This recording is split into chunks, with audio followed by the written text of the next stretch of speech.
Hello, everybody, and welcome to episode 151 of the Pylon Show. Today, I will be your host. My name is Apoptosis, the Apop hostess, in fact, and I am joined by some absolutely wonderful community members today and ChickenmanSC. Going down the line real quick, just introducing everybody. We're joined by Heyoka, who is on the ground at Katowice right now. How's it going, man? How's the energy over there right now? Good. I'm literally in the middle of I'm actually in the dark corner of an empty production room. It's very good.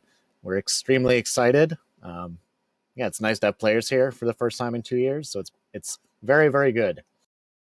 Awesome. So they have you in your usual office then? Yes, I'm hidden. Perfect. Where no one can see me. It's kind of where I like to be. Out of sight, but not out of mind. We're also joined by BeoMulf today. How are you doing, my friend? Doing good. I'm also locked up in a dark corner of my room, but in New Hampshire, not in Poland, so inferior to Heyoka. Fair enough. I know you guys have been prepping a lot for getting ready for the Katowice cast, so you guys are not going to be joining us for the entire show, but we will be able to chat with you guys for just a little bit here. We're also joined by Chickenman. Chickenman, how are you doing? Maybe a little sunnier where you're at right now. We've got Poland and New Hampshire. What's the temperature look like where you're at, my friend? That's actually a very cool, overcast and a rainy day today in Hawaii. So, we're kind of even on the mood. I think it's probably still significantly warmer here. But I did get the cold shoulder from you at the start of this broadcast, so kind of chilly. Yeah, it's a frigid 78 where you're at. Well, it's fantastic to see everybody. I also see we have CatZ here as well. I wasn't sure if you were going to be able to join us immediately. How are you doing, man? I'm doing great. Took a little bit of a nap. Feeling pretty good. Can you guys hear me good? We can. Yeah, I can hear you pretty Sounds well. great. I'll turn you up just a touch on my end, Sultry but tones. fantastic. The sultry tones of CatZ to bring you into a good morning. Well, fantastic. Well, once again, guys, it is fantastic to see you all. We're going to be discussing Katowice today, looking at the lineup, making some predictions so that you hear it here first. But before we get into any of that, Heyoka, I do want to talk to you.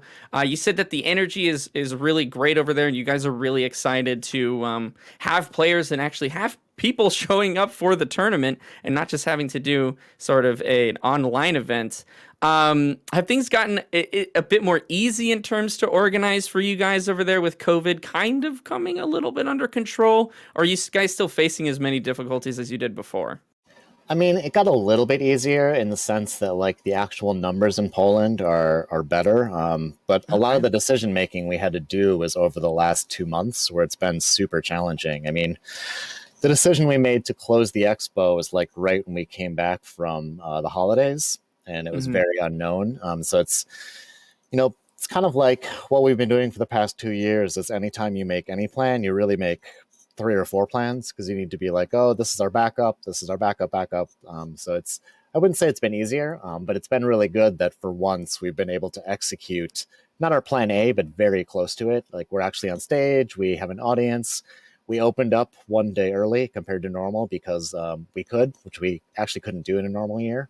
So there's been some good stuff too, but it's been probably a little more challenging than normal. But this is the first time we've really been able to like actually, see something through and hit the ground running, which feels super, super good. Is that because no one booked it? That you can open one day earlier? Yeah, well, so normally it's tough to do that because we have the whole expo. Like the way we work is the auditorium here is open to match the times that like the general Intel Extreme Masters Expo is open, but there is no expo this year. So it turns out, we checked into it last week and it was like, oh, actually, it's actually sort of easy for us to open 1 day earlier and just let the auditorium be open for, there's a pretty big networks community here that can just come and hang out, which is super nice. Normally it's just, we're in an empty auditorium typically, so it's good. Cool. Nice. That's awesome. Have you guys run into, as players and, casters and other community members are sort of trickling in now, have you guys run into any issues with players not getting like accommodations easily? What's the situation look like over there? I know there were a couple of people who did have to unfortunately drop out of the tournament. Is that correct? Yeah, we had 2 dropouts in the last week, Armani and Ragnarok. So Overall, I haven't had as many issues. The hotel capacity in the city is not as packed as it might normally be. So it's been a little bit logistically, it's been a little bit easier than usual there. I would say there's not as many moving pieces as there might be typically. Like a full scale event, there's a handful of things that we have since stripped away just to make sure that this event can run smoothly. And I would say, for me, the primary goal here is just to run a smooth event, because being back on LAN or back in a room together, we'll actually have, the tournament sort of speaks for itself at that point. So the big thing I want to do is just make sure we don't trip over ourselves and make sure we can deliver like a really good, really smooth show. And I think we're in a super good spot to do that. That's awesome. And, actually, I'm realizing now, maybe I jumped the gun a little bit. Not everybody knows who you are, Heyoka, and what exactly you do. Can you give us like a little sort of brief description on like, what is the hat that Heyoka wears, or what are the many hats? Yeah, so I'm in charge of the entirety of the ESL Pro Tour StarCraft 2. So that means I design the circuit every year along with Sean and Karsten and Mike Van Driel out of EC, and now Artem. And then beyond that, I also run, say, like the day-to-day in terms of making sure the Open Cups are happening, making sure we have a plan for each event as it goes, and then the execution of every event. So all the DreamHack Masters last year, this IEM Katowice, and then also the DreamHack Festivals later this year. And before that, I ran the WCS Festivals for 2 or 3 years. It was quite a while. So I have a pretty long experience doing that kind of thing in StarCraft. Nice. That is awesome. And if it's like any other sort of top end position like that, it sounds like you have to wear whatever hat is required at the time, lots of different roles you gotta go through, I'm sure. Yeah, it changes day to day. And I mean, that's what I really like about it. There's a lot of different stuff I do. There's a lot of design work. There's a lot of execution work. I'm super into a lot of the, say, like operational logistics, just because I find that problem solving to be really interesting, even though it's incredibly boring. So yeah, there's a lot of really good stuff, right? Because I get to do like the cool stuff where we figure out new map processes, and then I do like a lot of really weird stuff, like cool. Figuring out our budgeting process per year, which I find fun because I only have to do it for 3 weeks at a time. If I had to do it full time, it'd be horrible. So okay, fair enough.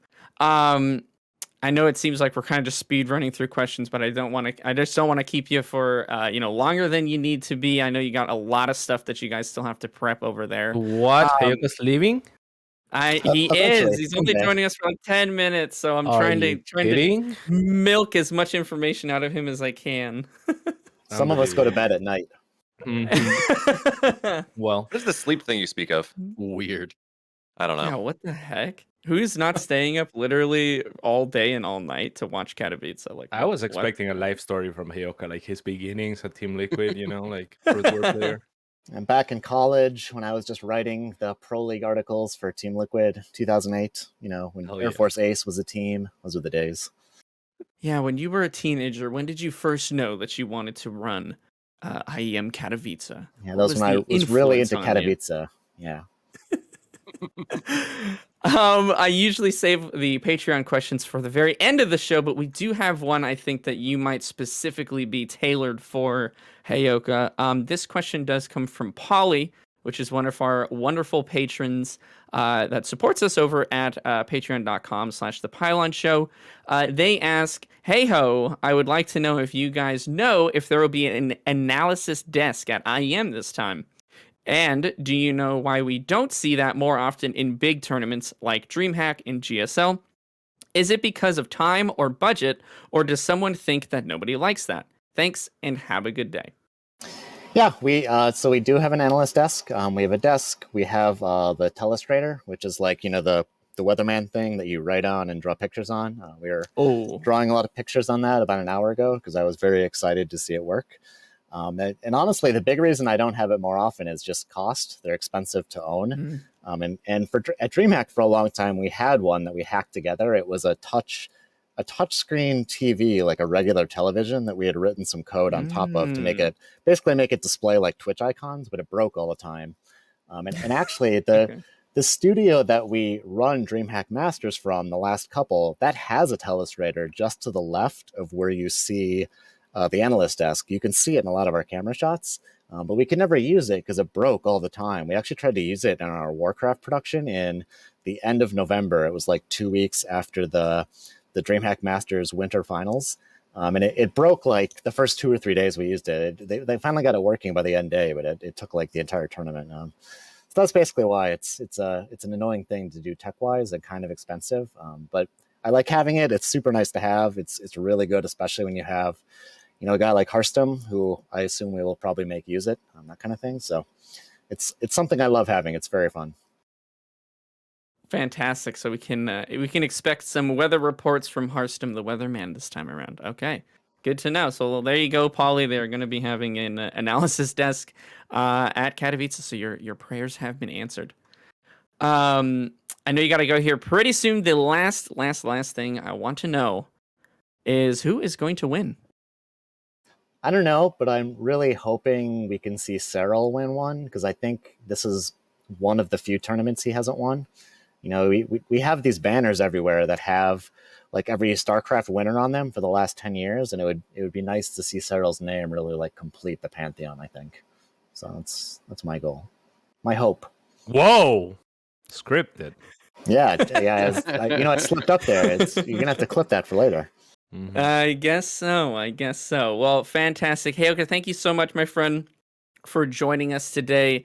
I'm sure you have a million and one things that you have to try to figure out before you guys get started. When is it actually starting? I know it's everywhere on Twitter, but for anyone who's out there that's wondering, where is it going to be and when is it going to start?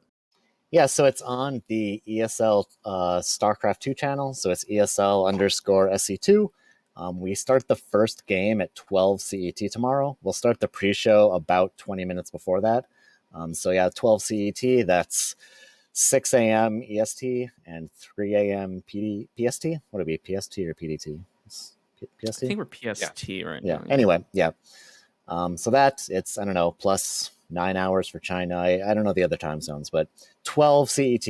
So it's like midday here, and then we'll play, I don't know, 12 hours tomorrow. What We're playing 5 best of 3s and then 4 best of 5s tomorrow. So long day. Ooh, that is indeed going to be a long day. Any chance of sleeping before then? Yes, I'm going to go home shortly, or to the hotel. I will shower. I will probably sleep somewhere between 6 hours. So I'd say that's a reasonable amount for a day before the event. It'll actually calm down for me a little bit after day one. It's day one's kind of the one that, it ramps up a bit. Well, fantastic. Well, thank you again so much for cutting out a little bit of time in your busy schedule to join us and give us some on-the-ground reporting from Katowice. We're really looking forward to it and super excited to see that you guys are doing in-person events again. I'm really, really happy, and I know how much everybody has been wanting to return to these sort of really high energy tournaments with in-person playing. So super excited, and I can't wait to watch, man. Thank you again for joining us. Yeah, thank you. It was super good being here. I wish I could stay a little bit longer, but we're super excited to see everyone. It should be a really good show. I'm really, really impressed with the producer, with the production team. I think basically every person here is a huge StarCraft fan. I was talking to the CG guy today, and he was like, I think we asked him, have you played a lot of StarCraft? Because a lot of the times people in production don't necessarily play the games. And he was like, let me show you my Wikipedia page. These are the Polish tournaments I won. Like, okay. No way. It'll be That's amazing. awesome. It'll be very That's good. awesome. It has a Wikipedia page. Who is he? Very impressive. I gotta look I don't him up, remember. man. I don't even remember the name. Oh, no. Wow. I was like, Okay. wow, All right. Well, this guy has like call actual down. results. Mm-hmm. well, that I'm is so awesome. That is so awesome. Well, fantastic. Well, again, I mean, feel free to hang with us as long as you'd like to, Heyoka, but you are off the hook, my friend. Yeah, I'm gonna dip out now. I gotta go back Wow. to the hotel, but it was super good talking to you all. Thank you. Do I just leave now? Am I just gonna cut out Just and it'll you be can really you weird? can just go. The door is right over there, my friend. You just click that exit call Yeah. button. We'll take care of the rest, man. Thank you again. Wait, You faded away. I like it. literally showing him the door. That is, Yep, just come on, man. right on over there. Hey, I mean, we're under budget this year. What can I say? Awesome. Well, we again, big thank you to Heyoka for joining us and for giving us some awesome information there. Yeah, how are you guys doing though? I know we kind of kind of tried to rush through those intros because I know Heyoka really didn't have that much time with us. And BeoMulf, I know you have to go kind of relatively soon as well. So I definitely want to be chatting with you about what your sort of plans are for Katowice. I know that you're going to be doing one of the side streams as well. Do you want to tell us a little bit about what you have planned? I know you said a lot of stuff is secret, but any chance we can get some spoilers or some leaks, maybe? Yeah, well, some of it's not totally finalized. Man, we are, what are we, 18 hours prior to live time, and it's not Yeah. finalized. Welcome to esports production. Hey, that's everything, man. Yeah. Yeah, there we go. But I'm gonna be running production for the B stream. I've spent the last 2 weeks ish building tools, kind of the stuff I did for King of Battles. I'm hoping that I have a guy on the ground that we should have maybe some on the ground reporting for like a side segment. I have it set up, but it's not totally confirmed yet, so it's not a leak, just a hope. But then yeah, we're gonna be on the B stream, ESL_SC2B. It's Steadfast and I. And the one difference between us and the mainstream, outside of they are far more handsome and it's a better production and all those wonderful things. We're only going to be doing six best of threes on that first day. Same thing with CatZ, where we don't get any of the qualifying matches. So it goes, but the games are going to be extremely exciting. And I can just tell you that, well, Steadfast is going to look good. I don't know about me. I mean, I never look good, but Steadfast is going to look good. Sort of wingman, So as shy. it were, in a way. No, that's awesome, man. I'm super excited to see what you guys have in store. I know you're kind of teasing us with some potentially grandiose plans of some really awesome stuff. So I'm looking forward to seeing what you might have for us there. And I guess one more thing, if you want to, I put together a really bad video, about like 5-minute video that I put on my Twitter. Yeah. Of like the behind the scenes of the production. I just took my phone out and went with it. It's not great, but at least gives you an idea of the stuff I'm doing. If you want to see a little bit, I'll probably redo it and make it a lot nicer post Katowice. But if you want to see what I'm doing behind the scenes, the video is there. It's on my YouTube. And also, I guess one more thing, because production never sleeps. I'll be putting together some highlight videos after every day of Katowice. That'll be going up as well. And hopefully that one is assuming I can get the clips right and everything working, but that is the plan. And I'm pretty excited about that one too. Oh, okay, awesome. Yeah, I have that here. Hopefully, Cobra can maybe toss that up here a little bit and see a little bit of the behind the scenes. CatZ, of course, you're going to be doing one of the streams as well. Can you kind of give any sort of insight into what that's like for people who aren't really attached to that part of the scene and don't really know what it's like to cast on one of those sort of bigger streams? Any sort of insight for us into that? Well, I usually do the main casts. This is a lot like that, I guess. Mhm. I wasn't able to attend Katowice in person. So Heyoka and ESL reached out. They mentioned that there would be B streams and I guess offered me one of those.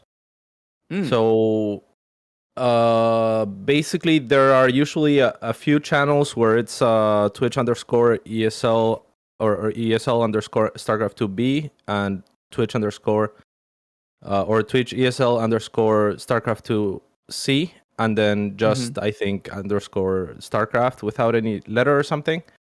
And the B channel that BeoMulf and Steadfast are gonna be using is the only one that gets traction, basically. So the solution that Heyoka was proposing and that ESL brought to me was to give me the option to use my channel instead of one of the official channels, I guess the B one.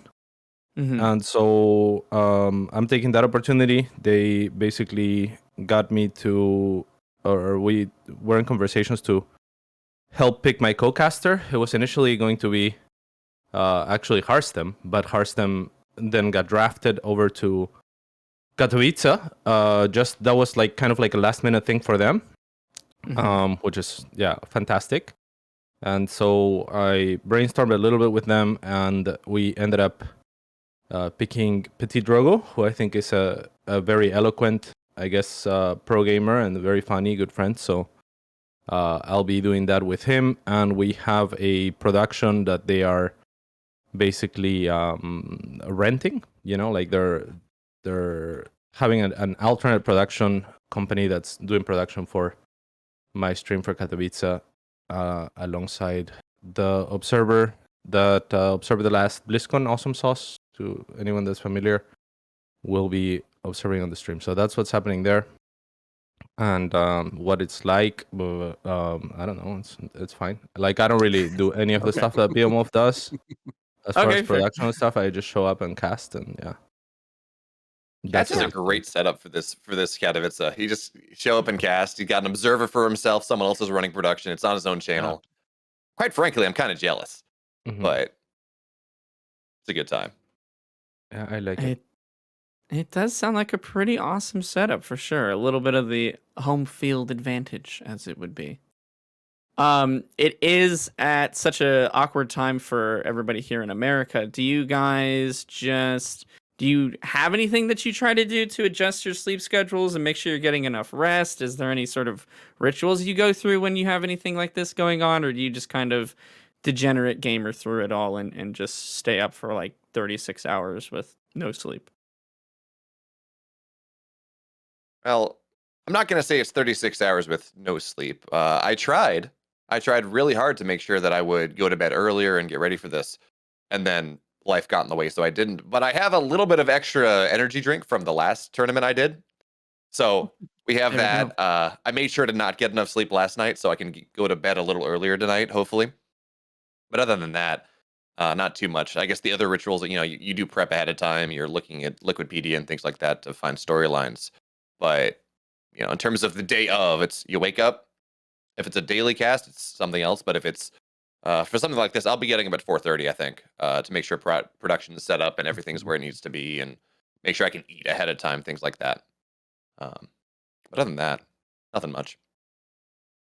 Okay. East Coast not too bad, but CatZ over on the West Coast might be a little bit of a different story. Are you East Coast? Oh, okay. Yeah. That's good. 3 a.m. on the West Coast. That's a little rougher. Yeah, once it's so early in the morning, I mean, West Coast and then you as well, ChickenMan in Hawaii. I know that you're gonna try to watch it. I'll be doing the same, but it's gonna be. Or what does it count as? Hawaii is 1 a. It starts at 1 a.m. for me. Even earlier. They have than their the West own Coast. time zone. Neither coast, like you're just. Yep, either coast. Nice. I'm in the middle of the Pacific HST. Ocean. I guess you have your own coast technically. That's right. They got their own slice of the time grid right there. So yeah, it is only the time in Hawaii, funny enough. So there you go. It's 2 hours before West Coast, depending on if they're doing daylight savings or not. So it's 1 a.m. for ChickenMan, 3 a.m. for me, and 6 a.m. for all of you guys. So we'll be covering the entire morning, which is nice. But speaking of the brackets and things like that, I think this is probably a good time to take a look at what we've got going on for this tournament. They are doing the round of 36, and I believe, the top 4 players are going to advance to the main tournament brackets. I don't know if you guys have that handy, but there are some really interesting names, I think, in the round of 36 so far. Do you guys have any picks for who do you think are going to be kind of, I don't want to necessarily say guaranteed, but very likely to head over and make it to the group stages from here? ChickenMan, you got probably has any thoughts? I think Beyond probably has the best shot, just looking at his side of the bracket. He does have certainly some tough matches ahead of him, but the bottom side of the bracket is actually pretty much everybody else that I'm favoriting to go through. So that side of the bracket looks very tough to me. Yeah, we completely agree with that. Yeah, it seems like the bottom side of the bracket is super stacked. The top is Beyond, and then maybe the winner of Chaos or Euthermal has the best chance. Maybe Euthermal by proxy has the best chance. And in the lower bracket, if I had to pick, it's odd because if you don't put Hero in the path of Skillus and Elaser, I think that, on the other bracket, they both, either of them make it, but instead here they have like a very tough match ahead of themselves in each other, and then Hero most likely. I want to say Hero, and I'm hoping Estrella on the other side. Ooh, yeah. Yeah, actually, I got a bit of a sleeper pick for you. And that, Okay. so yeah, Hero, obviously, I think that's a kind of a lock, beyond a lock. But Creator is quietly one of the best Protoss in Korea right now. He's rocking like an 80% PV or a PVZ win rate. He recently 3-0'd Solar, and he's almost guaranteed a PVZ in that upper round 2 if he beats Estrella. So he's like 6.8K on Korea right now. Top 5, top 10 Korea GM. So I'm not saying he's guaranteed to get out, but do not be surprised if Creator qualifies through, even maybe through the upper bracket, but most likely through the lower. Gotcha. Okay. Yeah, there are some very interesting picks here. I, of course, I mean, a lot of people know I'm just like a big DRG fanboy. I would love to see him make it through. It does look Hell a yeah. little bit spooky. If he does have to run into Creator or Estrella, I mean, his ZVP is, I think, a bit inventive, but I mean, I can't count him out myself, so I'm looking forward to seeing who makes it through. I can't help but agree with you guys, though. I do think Beyond Hero are looking at like some of the most for sure ones here. But yeah, we'll just have to wait and see. I think that's the first thing they're going to be doing. So excited to see how that sort of shakes up and what happens there. Not many Zergs in the round of 36. Only 2 there, and it looks like we're looking at, what is that, 6 Terrans, and the rest are Protoss. So mostly Terrans and Protoss. In Yeah, like that the in latter. that round of 36. To be fair, 2 of the Yeah. Zergs were replaced by 2 Terrans because Armani and Oh Ragnarok couldn't go. yeah, that's So true. there was a slightly better split, but it is since gone very far down. I think DRG has a good shot though. Yeah, I could see DRG. him making it through. I hope so. I just love watching DRG play so much. He's just such a fun player to enjoy and see him play. DRG is Um, my first mentor, so I'm definitely rooting for him as well.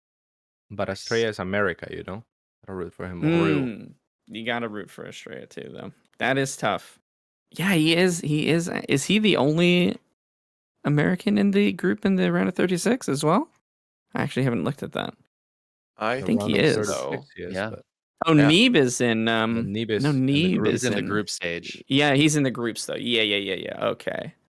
Well, we gotta root for Estrella then, I guess. And looking at the group stages, these are looking like some interestingly stacked and split groups. Which one do you think is going to be the toughest group to get out of? Looking at all the groups here, I am looking at Group B, and boy howdy, does that one just look really tough to me. But maybe that's my Zerg bias going, wow, Serral and Arc is in there? Okay. I think Group D is the most stacked right now.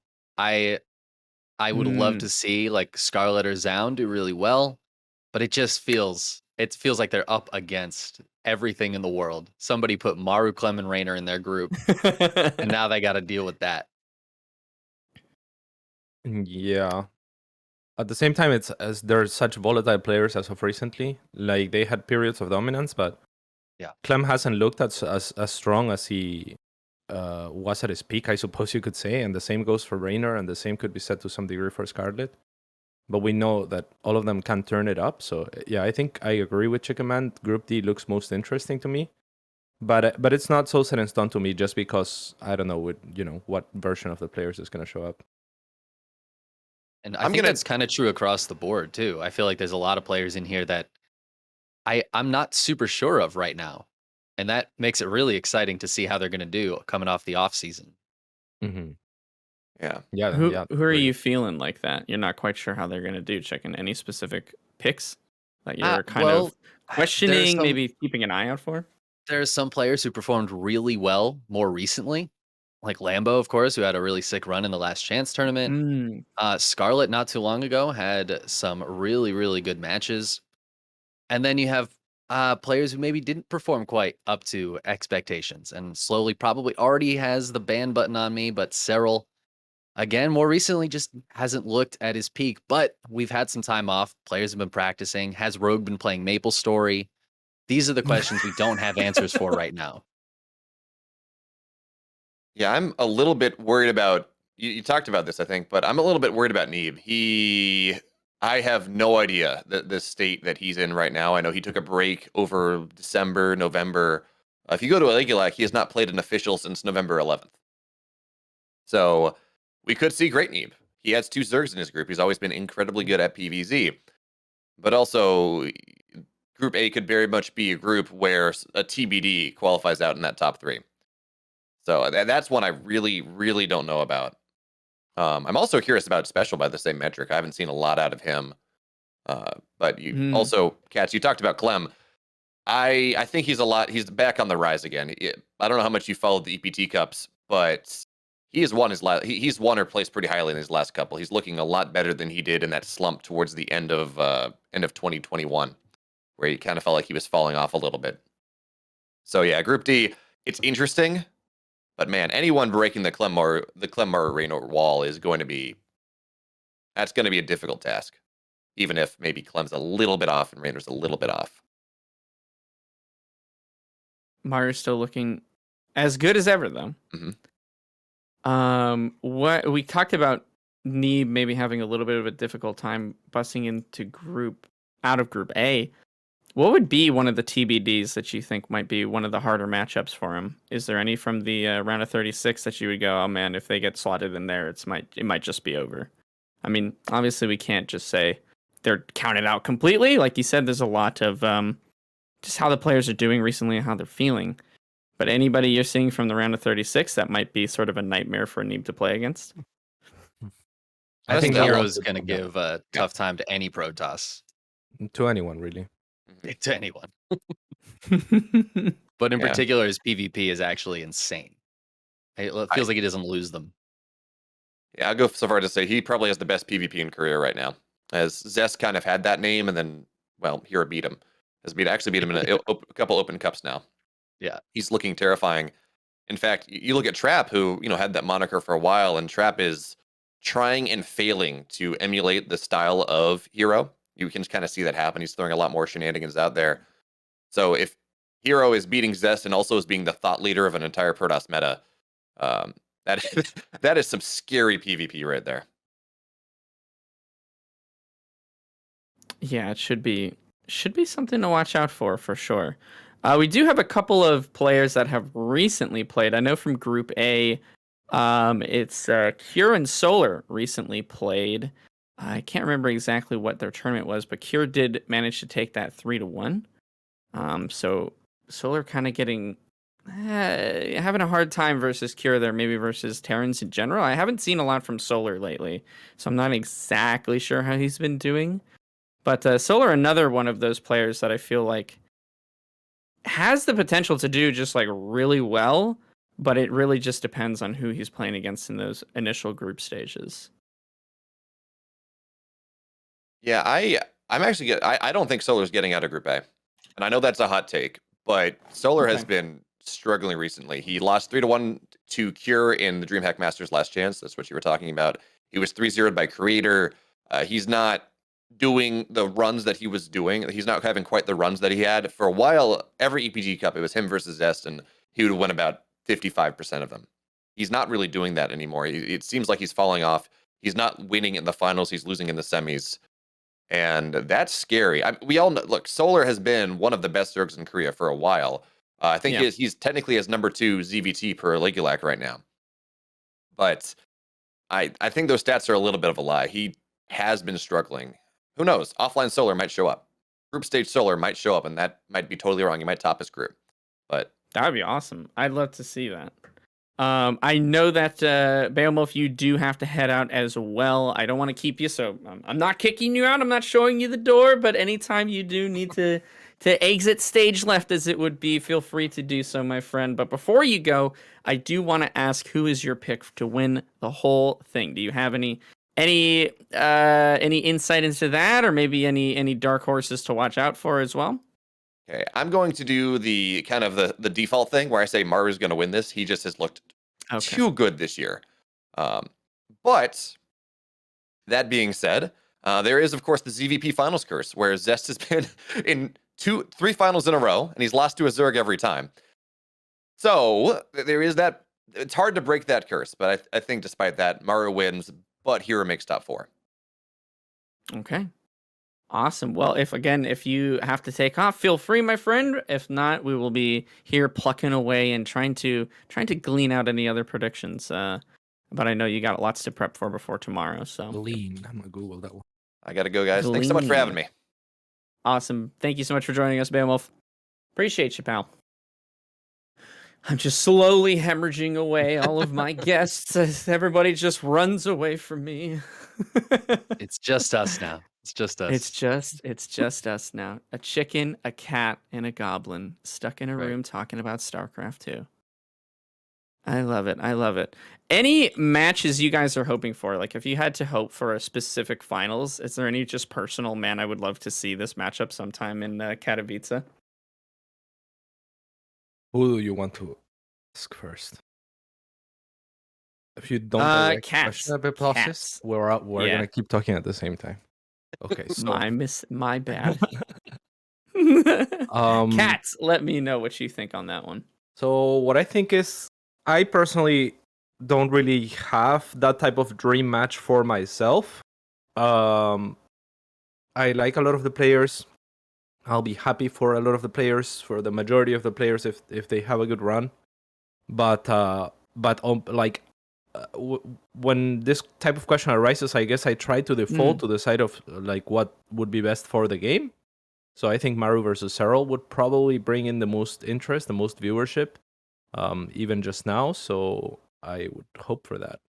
I hope that it's not two foreigners or two Koreans just for the sake of that type of storyline being able to be told as well. Yeah, it does kind of get a little bit more energetic and interesting when you almost feel like you have like the someone from home that you're rooting for. And I know a lot of people, even in America, we see the Europeans as sort of extensions of ourselves in a way because we don't see a whole lot of Americans. So definitely rooting for like a Serral or a Raynor or a Clem does feel really good. Not to say that we don't love our Korean StarCraft 2 players as well, but it does make that sort of storyline a lot more interesting. I gotta agree with you on that one. Absolutely. Yeah, no, for sure. And I mean, there's always going to be the language barrier, right? The culture barrier as well. Like, as much as we, as StarCraft fans, know a lot about Korean culture, we know less about Korean players, right, than we know about non-Korean players, simply because non-Korean players will speak English. And also, and that completely put aside, there is kind of a division in terms of like meta because of just how the environments work, right? Like, there are two different servers effectively, like Europe and Korea, and and then there's North America, but no one really plays on North America. That's good, or North America is just not very good practice to anyone. So there's really just two servers, and by virtue of there being two servers, the two metas develop separately, and so there's also a clash of styles that happen, and there's also like that kind of rivalry that breeds within these two gangs of people, basically, right? Like, even when, for example, Lambo talks about like his understanding of the game, a lot of the time he says we do this, and he means the European gaggle of people prefer to do it this way. He doesn't say we and mean like everyone in StarCraft. He means, so there is that kind of division that's very interesting to watch, because it's also a clash of style, culture, and language put aside. Yeah, I've never really thought about it that way, but I definitely think you're right.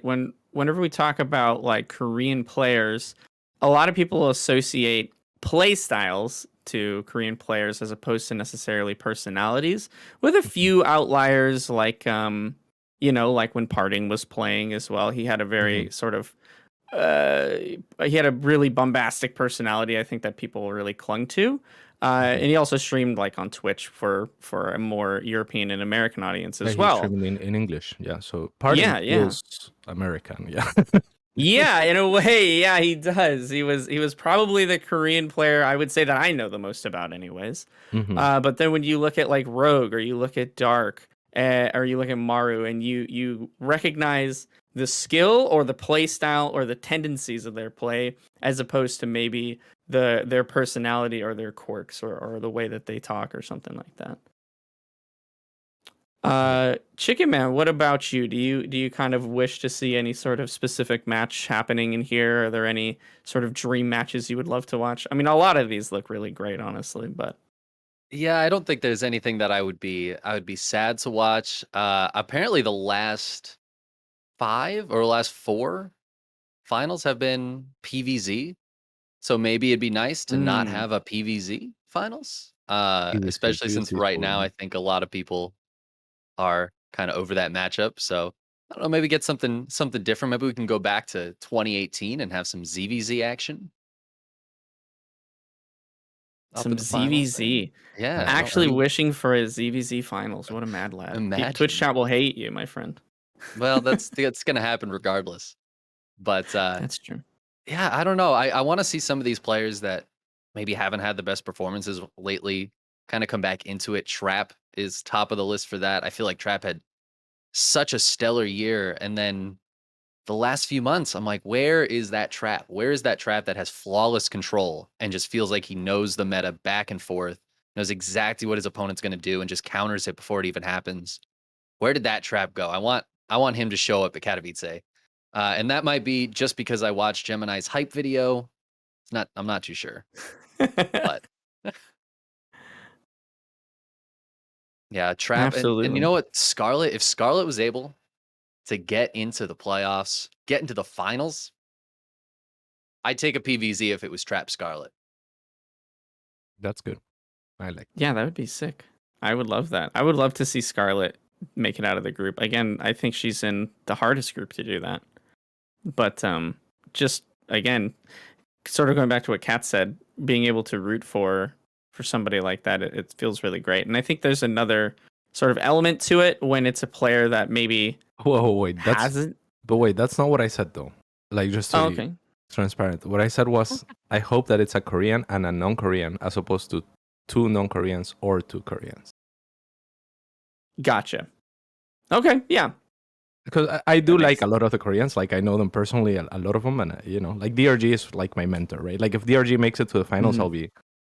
I'll be besides myself. But for the sake of StarCraft, I think it's better um, to have that clash, basically, because I think I think in particular Serral and Maru would be the most. Like I think the viewership goes up like 20% if that happens.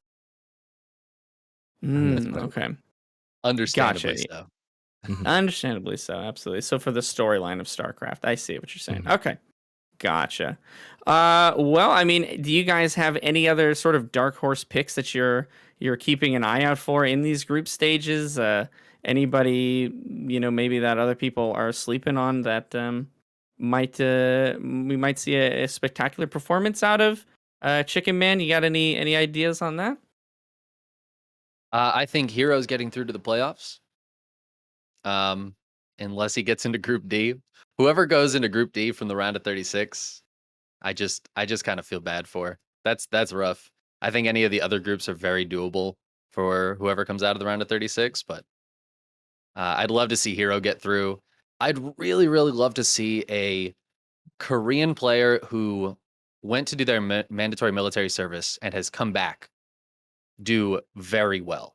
That would cement that idea, I think, for a lot of people that that mandatory military service isn't like the end of your real career. I think a lot of people when they see that they're like, well, it's, that's kind of retirement. But we have a number of players in here who could kind of show otherwise. And I'd really love to see like Dream just kind of crush Group A. I think his TVZ is really sick. Maybe he could take down Cure in the TVT and just get through some of the rounds of those playoffs. I think that would be a really, really good storyline to give some of those players hope, especially those who are still maybe in their military service. We have Sue coming back later this year, who, Oh, of really? course, That's hype. yeah, I believe he's still got maybe 6 months or so. No, it was 6 months a couple months ago. So I think he's coming back this year, though, and I think he said that he wants to come back. Mhm. But I would love to see him again. Him winning Katowice was one of my favorite moments in StarCraft, and I don't know. I think it'd be a really good way to give hope to those players that, yeah, you can come back from that and still perform at the highest level. Yeah, that would be excellent to see. I know that a lot of viewers or people who are watching StarCraft 2 kind of treat that mandatory military service or when they have to depart from the scene for a while as like, oh, there's a lot of uncertainty as to whether or not they're gonna come back after they're finished. Or I know a lot of people were talking about parting earlier. He's going through that now, and they're not sure. He's one of a lot of people's favorite players, so it would be really great to see somebody who's done that. There are a few players in this tournament who are coming back from a military service like that. I know that isn't DRG's doing the same as well, right? Yeah. Um, yeah, and he had a very long break. Mm-hmm. I feel like even longer than just his military service. Hero Yeah. also, and Beyond, of course. I think Dream is the only one in the group stage, though. Okay. Kat, same question. You have any sort of outlying picks that maybe people might be sleeping on, or do you think everyone's just got everybody's looking really great?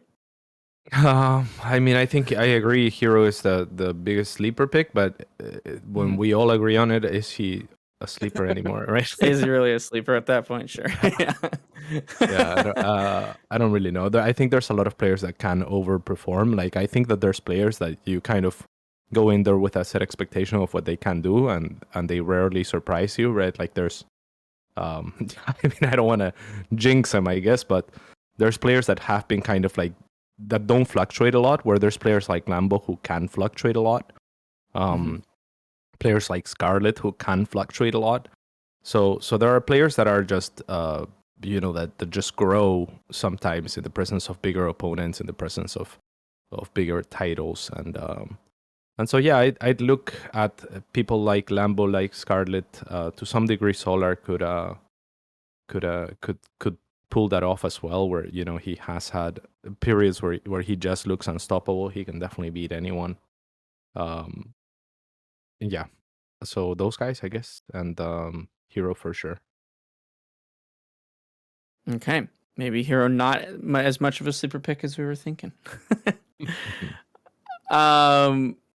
I would also have to agree. Again, my heart wants me to root for DRG and say that I think that he's going to go all the way to the end, but I not as up to snuff on the scene as a lot of you guys are. So I try to get as much information out of you guys as I can. What about the map pool? I mean, we've been on this map pool now for a while. They, of course, are doing the 7 ladder maps. They're not doing Beckett on here. Any sort of, I don't know, any sort of meme maps or interesting things you guys think might arise on here? Any sort of matchup specifically? I know it's kind of, we've been on these maps now for a good long time, but just out of curiosity, you guys have any opinions or feelings about these map pool? How do you think they've been doing so far for players? Chickenman, what are you thinking on that? They are certainly maps. I think Blackburn is the only one that has some incredibly interesting strategies. Pride of Alteris does have some fun gold-based strategies that we've seen. And I do think bigger maps sometimes lend themselves better to cheeses. Because in a way, you're like, oh, it's a big map, it's macro time. Sure. And you get caught in that little web of lies that your opponent spins for you.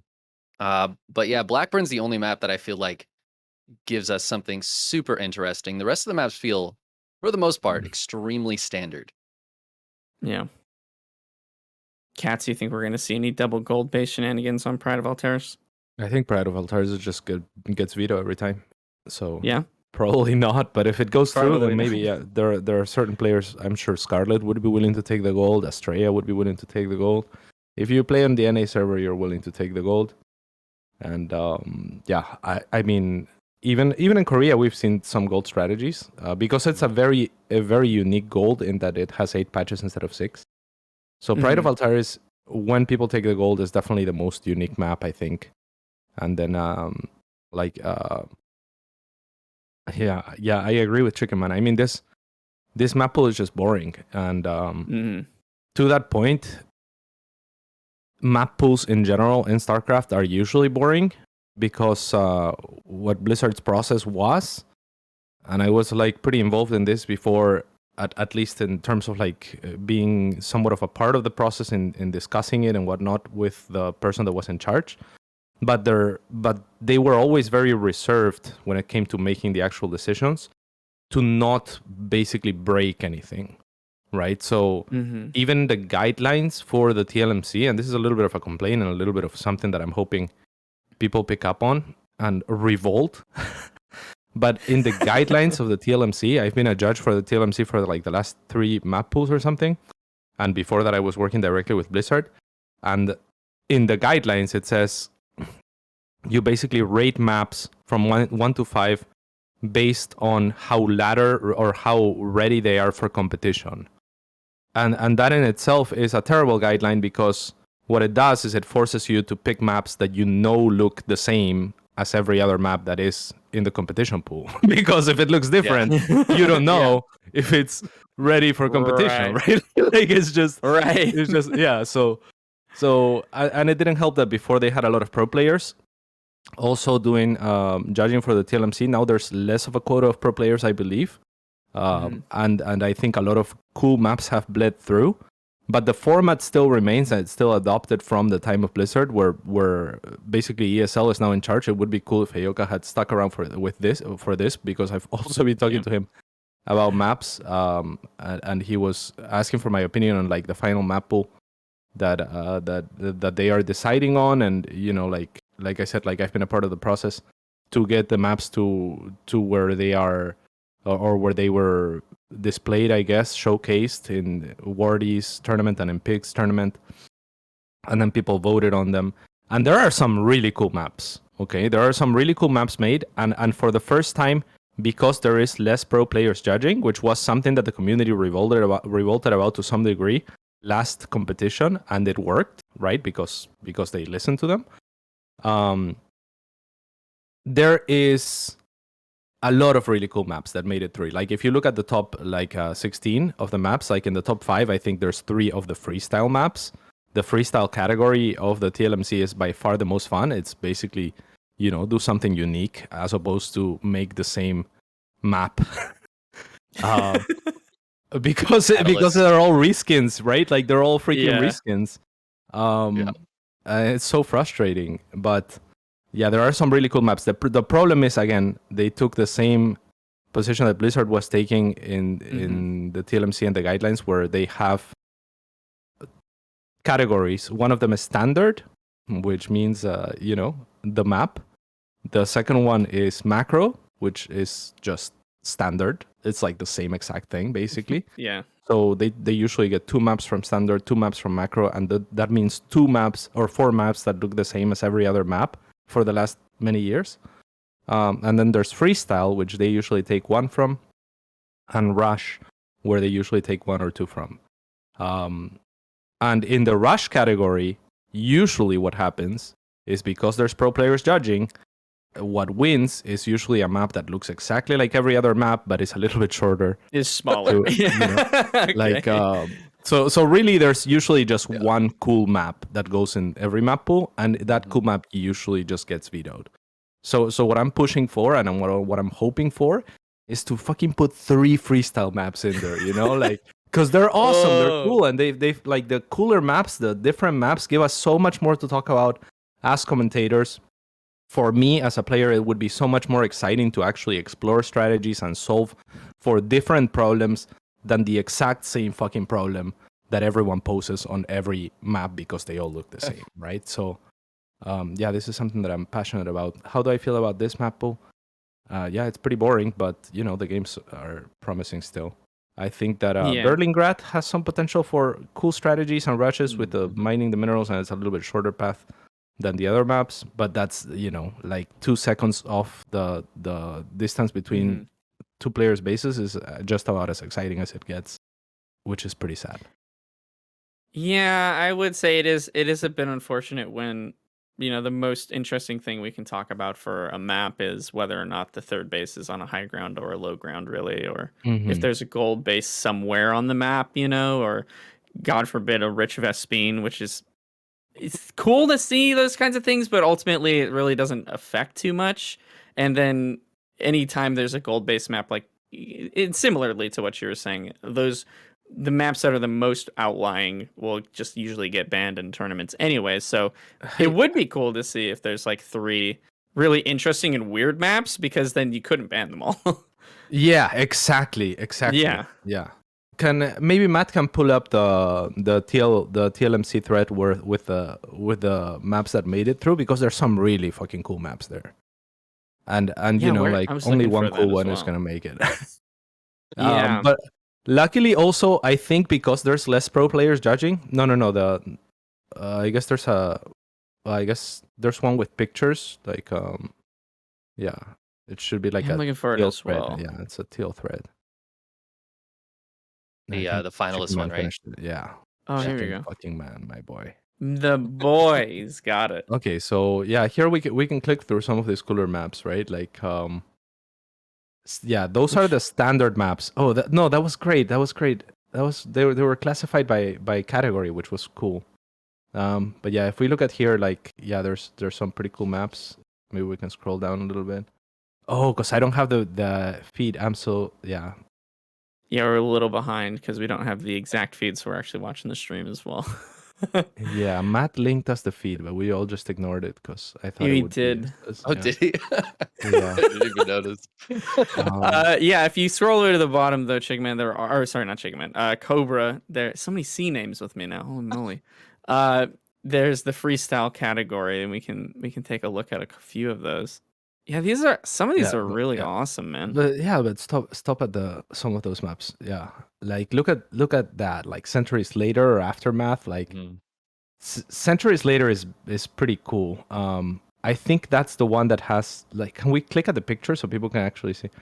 Nice. Oh, Look, yeah. so look at that. Nice. Like that's beautiful, right? Like there is minerals that you can mine to get into to form an alternate pathway Oh. into the main at the triangle third. Oh, what And the then there is heck? like a That's super forward cool. gas. Like I could actually proxy hatch at that forward gas and do some cool strategies on Yeah. either one of those. Some proxy know? Ravager stuff or something. Yeah. Yeah, let's yeah, proxy anything, but just like mining the minerals or like looking out for that. Again, just solving for different problems. This got number 2, I think, or something, and the map maker is actually in his first map making competition ever. So that's super impressive. That's Wow. awesome. But if That's this was awesome. Blizzard that was judging this, they would say, "Oh, well, that just makes it a higher risk, right? Like that something's broken or something won't work or something." But look at the layout of this map. I mean, it's beautiful. It's completely different. There's a gold base relatively close. It's open, but the pathways are not standard. There's like that green zones. Look at the top bases. Those are unique too. The intention of the map maker with those zones is that harassment Does it becomes a little increase bit your mining better. Yeah, it should increase your mining by virtue of the drones. Like the drones won't mine faster, but they will move faster to the hatchery. They'll move faster, yeah. Which means that it does increase your mining rates. You can probably saturate it with a few more workers. But that's exactly what I'm talking about. Like when you pose that question, that is the question that I think defines real-time strategy. What does this do? And then you have to think about it and you have to solve for it. And your hatchery will say 16 out of 16, but you can probably saturate that mineral line with a little bit more than 16 workers because there's a little bit more, the workers are actually mining a little bit faster because they move faster. But also harassment is going to be better.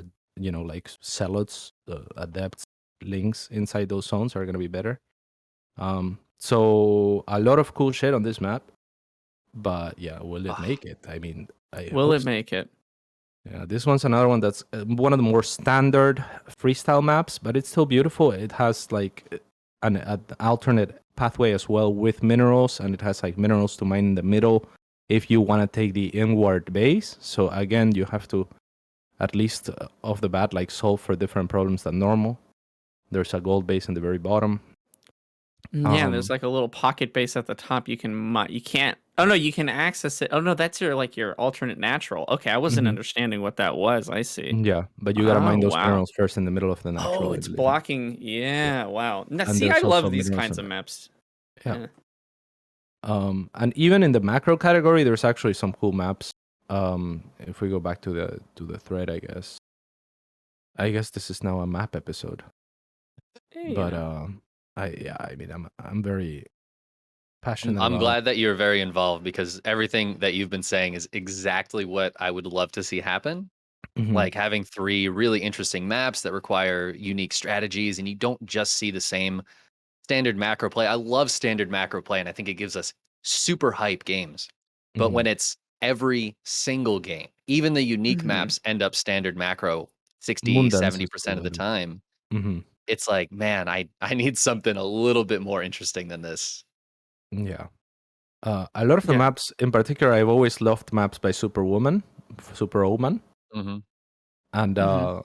yeah, oddly, I guess not so oddly enough, but I personally voted all of his maps very highly, but you can't know that they are his maps, So Right. there's like he gets really creative and still manages to make good sense, and create a terrain where things are gonna unfold in different ways without breaking stuff. Moondance is wonderful. Waterfall, I think, got number 1, which is, if I'm not mistaken, a rush map.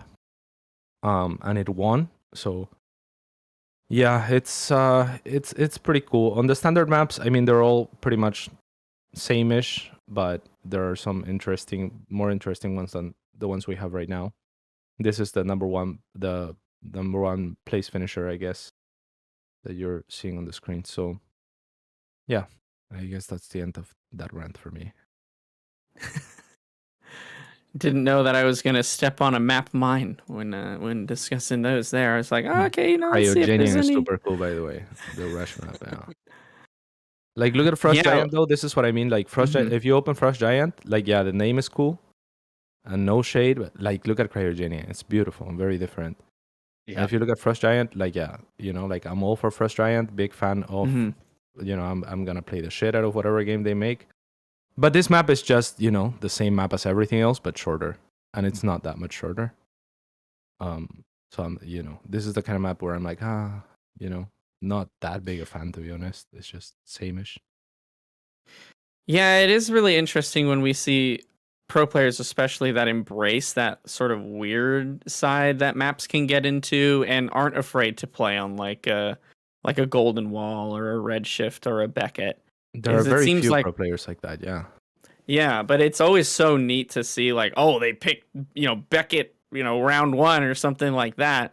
And I think as a viewer, it's always so kind of hype and super fun to watch those sort of things.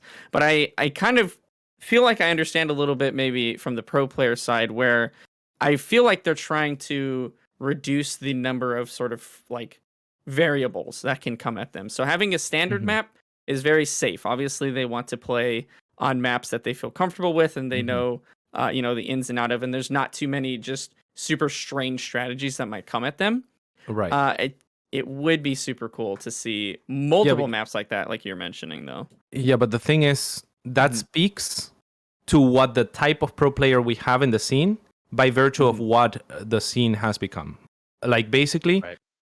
at the start of StarCraft, right? Like, Mhm. and I've mentioned this before, like, there's effectively in this for the purpose of this discussion, talking about a range of 2 different people where one is a creative and one is an iterator. And the person that is more iterative will thrive off of repetition, whereas the creative will thrive off of exploring. We have all iterative players because the system leads you to that, right? Like, StarCraft is not Right. a game that gets patched a lot. All the maps look the same. So of course, people who are good at iterating, at doing the same thing over and over, will rise to the top. Whereas at the start of StarCraft, creatives would thrive more often, right? So you had champions like Nesty, for example. That motherfucker could do Mhm. anything. Like, Stormhost came out, like at a Red Bull LAN, like I practiced with Nesty just for kicks because I wasn't there playing, and Stormhost had just come out. It was like the first Heart of the Swarm LAN, and we were both doing like Stormhost turtley stuff, but like weird, and we both had our own twist, and we would learn from each other. But like, it's any other player that I would have asked for a game there would have probably just gone for roaches and Mhm. and had me do, and I would have done the swarm hosts, and I would have tried to mix it up and something. But my point is, like, yeah, you understand the player's perspective because the type of player that we have at the top is an iterator, because that's the people that thrive in StarCraft, because the game doesn't change much and the maps don't change much. So you Yeah, don't need and to you know, solve for those. Yeah. it makes sense because, as well as you were saying previously, and still now, obviously, pro players had a lot of say in sort of what were the maps that we were looking at, and their votes went a long way. So maybe now that there is a lot more community, not pro player influence, maybe we'll be able to see some of those more interesting, kind of just strange and bizarre maps. I'd love to play on a map pool that's just like totally weird, and there's tons of strange stuff. And I think a lot of people kind of embrace that as, yeah, North America does a lot of is happy to do a lot of weird stuff or just play a bunch of strange stuff, and more exploratory, maybe, as you were saying. Not that Yeah, that's strictly only a North American thing, but it seems like that's the case. for sure it is, and that has to do with culture, and we won't go into that, I think, because it would be Yeah. too long of a discussion. But Apollo, like taking over to some degree, and ESL taking over is cool, because even though they have less control over this kind of thing, Apollo is the type of person that is more open to, like, the first thing they wanted to do was revise, and I helped ESL with this. Like, they contracted me to look into the TLMC rules and actually like look into what could change, and Apollo very openly wanted to do stuff like include 3-player maps and 4-player maps and things that pro players have long rejected, right? But if you look at, for example, Frost, like, everyone quote unquote hated Frost because there's so much uncertainty. Depending on where you spawn, you play a different game. And depending on where you spawn, you could be favored or unfavored from, depending on what the normal perception of what the meta is at a given point in time, right? It's like, oh yeah, you're CVP and it's close rush distance. Well, since we do the same shit every game, it's gonna be worse doing it close rush distance than long rush distance. I think, right? Like, so, but if you look at like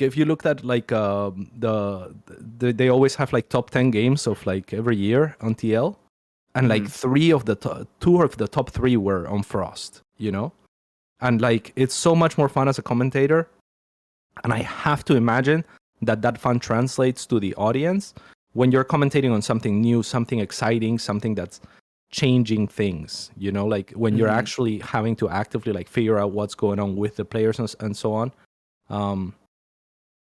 And you know what, like, again, to go back to the perspective that I was representing earlier, where I am just happy to see the game do well, stabilize, or in a hopeful world even grow. It's best, I think, to feed the audience and to feed the player base that is not the professional player base. And I think that Blizzard was always leaning towards like, oh, like the pros, like, let's cater to them. And I think that pros will arise in any game, and the larger the fan base and the larger the more interest there is, the pie grows bigger for everyone involved, right? So it's better to be a pro in a game that is more fun to watch, more thriving more. So that's flourishing a bit more. Yeah, but again, a lot of it is the type of player that it would require. For example, if there was constant change, or at least like, more problems to solve in that regard, would be slightly different. It would favor some players over others, right? Like, I think Scarlet, for example, would thrive in an environment like this. Like, Bly is basically retired by now. Like, most creatives are basically retired by now. No, it's very true. See more max packs types of players as well, just because those players do exist, that even though the maps are super kind of standard. MaxPax is a funny mix. Yeah, MaxPax is a funny mix because he's a dude that figures out the game on his own, but he's also an iterator. So he figures out his style and then he does it a billion times. So you know exactly what MaxPax is gonna do. But he came to those conclusions on his own. And like, a player like MaxPax would thrive, I think, if you gave him new problems to solve, because his mind is actively looking for his own solutions, whereas everyone else is like, what do we do? How do you do this? Oh, here's the solution that we've come to over the many years. Like, spam it 50 times, you're not supposed to times. lose any circlings to your Reaper. You only need 4. You don't need 6, right? Like, it's just like, it's like a lot of it is just so mapped out that you get excited when there's a creep tumor snipe, and it is exciting and it is cool. Yeah. But yeah, you know what I mean. True.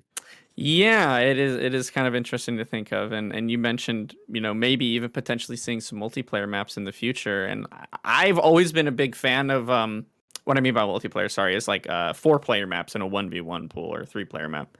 That you do get a random spawn. I feel like there was one of those a few years ago, and that's the last time I feel like I ever played on that in a ladder map. But I've always been a big fan of that kind of idea, and I really like Brood War maps for that reason as well, which I know, again, a lot of the higher level players aren't as big a fan of those ones because of those random elements.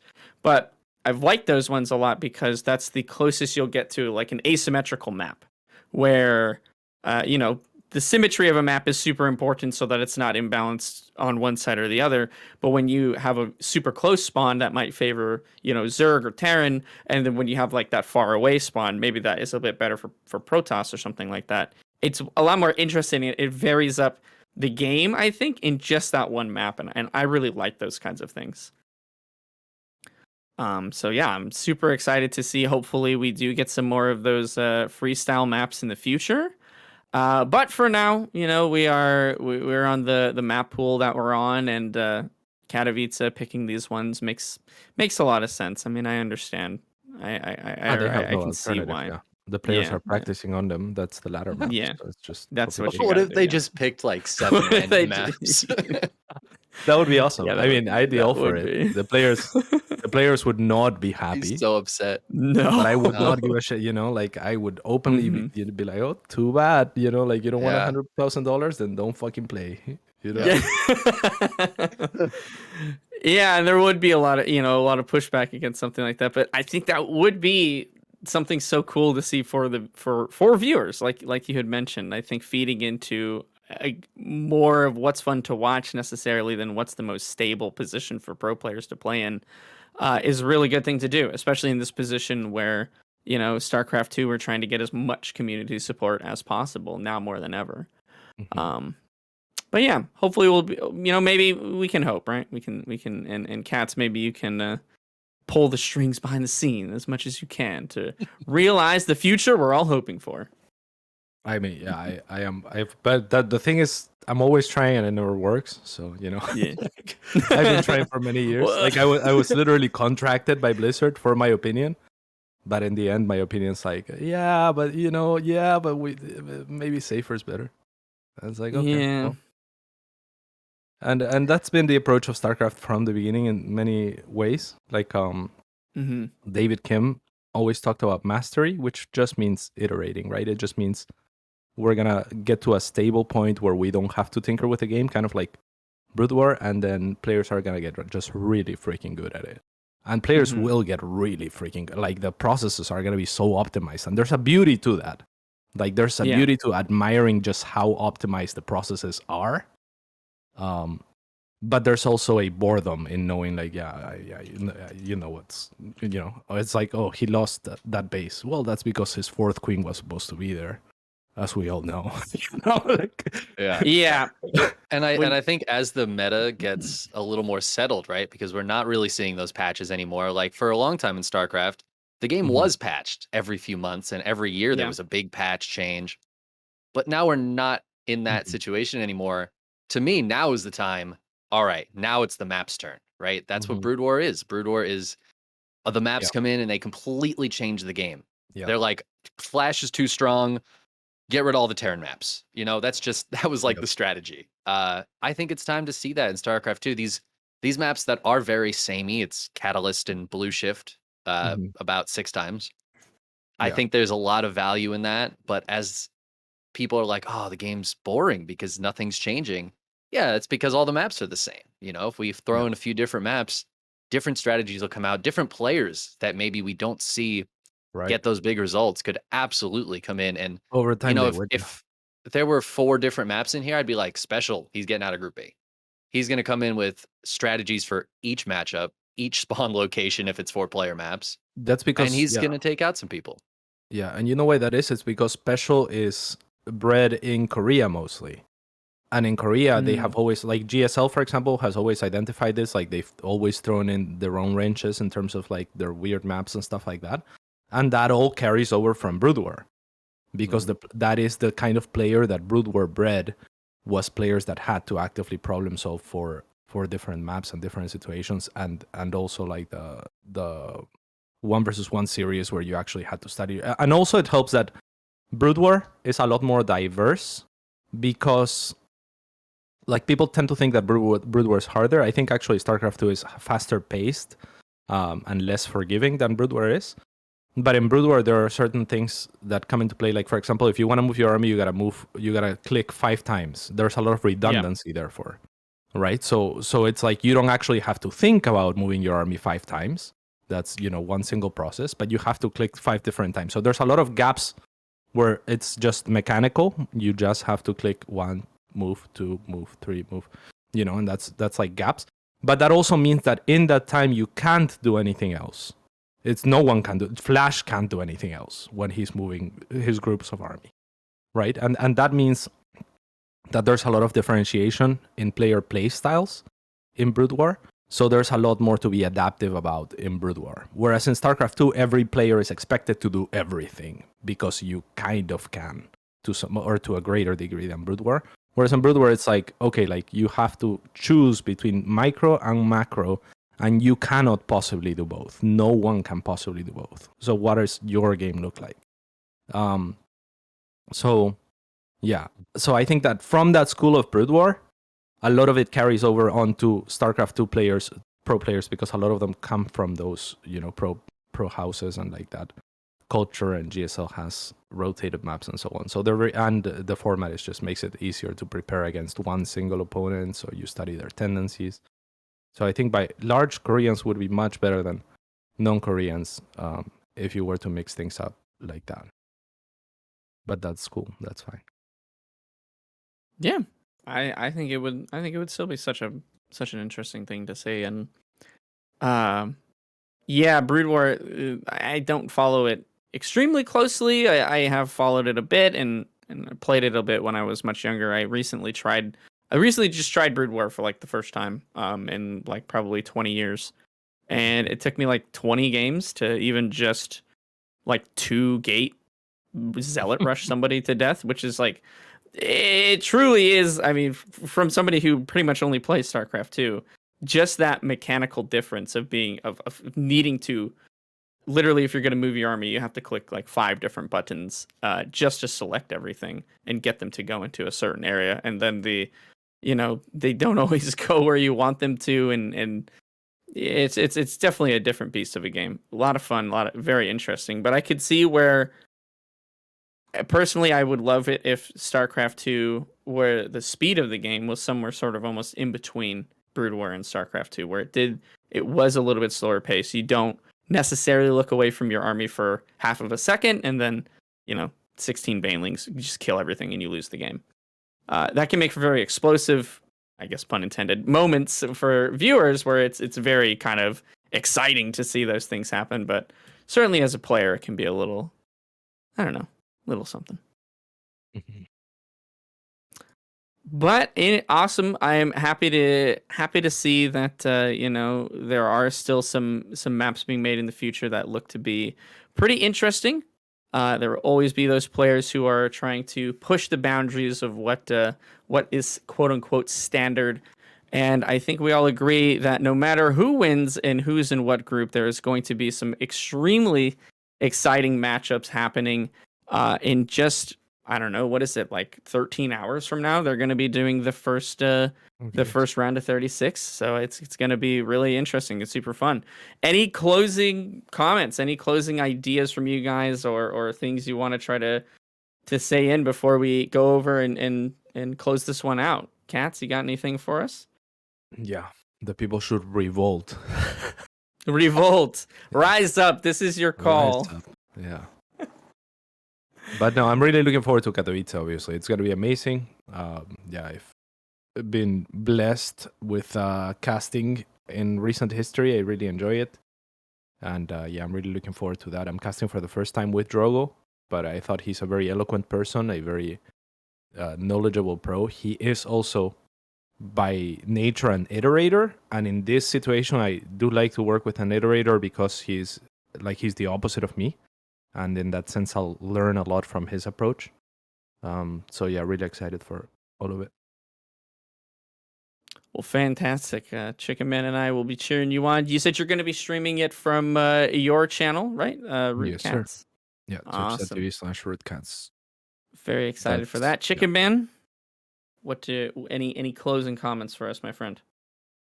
No, I'm looking forward to the games. I will be watching on all 3 channels as much as I possibly can. It starts at 1 There's o'clock in the 4 morning. my channels, time. Chicken Man. Which one are There's you 4 not tuning into? channels.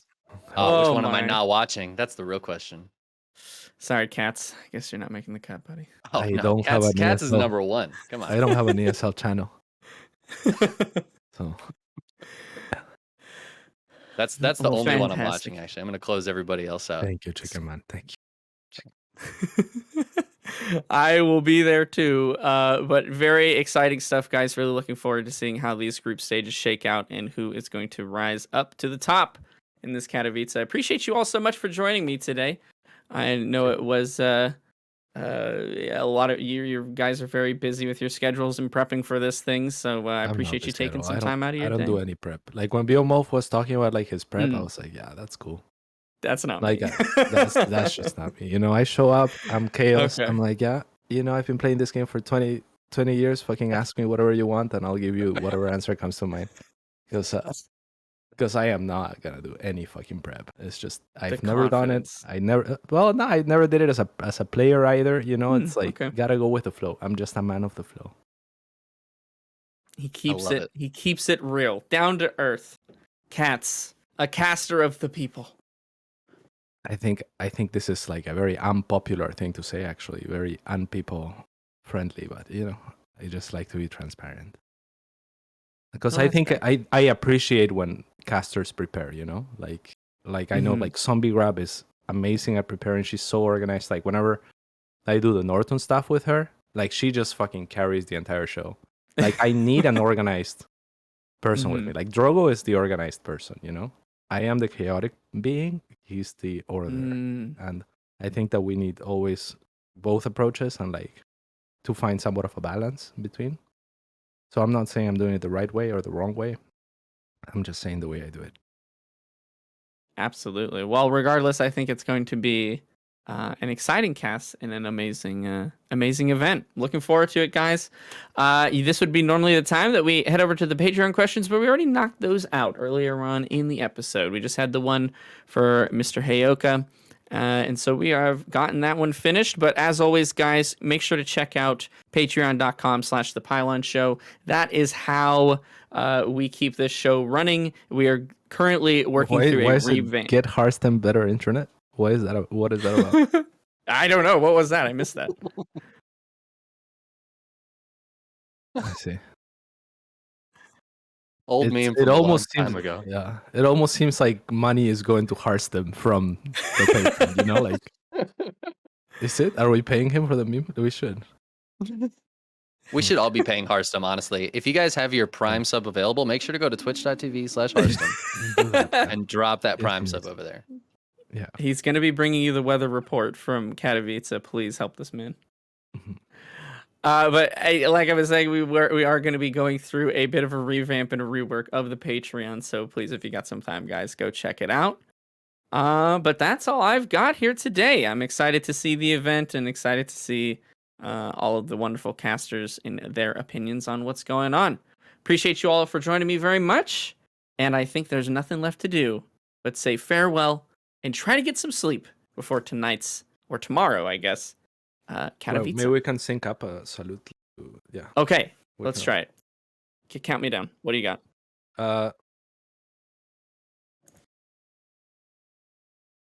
Did we do it? I don't know because there's Did a we do delay. it?